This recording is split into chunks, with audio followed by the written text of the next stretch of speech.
ایک بینک ڈکیتی کے دوران ڈکیت نے چیخ کر سب سے کہا، کوئی بھی نہ ہلے، سب چپ چاپ زمین پر لیٹ جائیں، رقم لوگوں کی ہے اور جان آپ کی اپنی ہے۔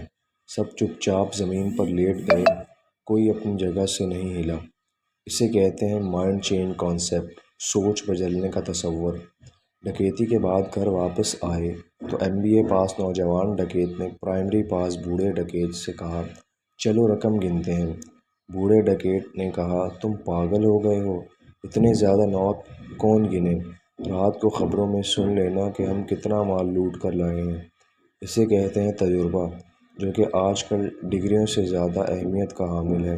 دوسری جانب جب ڈاکو بینک سے چلے گئے تو مینیجر نے سپروائزر سے کہا کہ پولیس کو فون کرو۔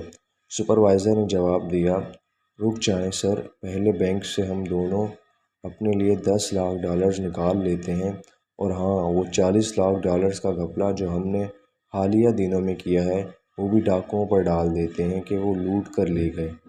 اسے کہتے ہیں وقت کے ساتھ ایڈجسٹ کرنا اور مشکل حالات کو اپنے فائدے کے مطابق استعمال کرنا۔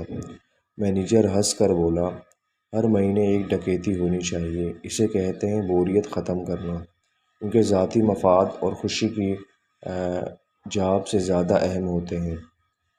اگلے دن اخبارات اور TV پر خبریں تھیں کہ ڈاکو بینک سے $100 ملین لوٹ کر فرار۔ ڈاکوؤں نے بار بار رقم گنی لیکن وہ $50 ملین سے زیادہ نہ نکلی۔ بوڑھا ڈاکو غصے میں آ گیا اور چیخا، ہم نے اسلحہ اٹھایا، اپنی جانیں رسک پر لگائیں اور $50 ملین لوٹ سکے، جبکہ بینک مینیجر نے بیٹھے بیٹھے چند انگلیاں ہلا کر $50 ملین لوٹ لیا۔ اس سے پتہ چلتا ہے کہ تعلیم کتنی ضروری ہے۔ ہم چور نہیں، پڑھے لکھے ہونا چاہیے۔ اسی لیے کہتے ہیں علم کی قیمت سونے کے برابر ہوتی ہے۔ تو اگر آپ سب کو ویڈیو پسند آئی تو ویڈیو کو لائک اور شیئر ضرور کر دیں اور چینل کو سبسکرائب کر دیں۔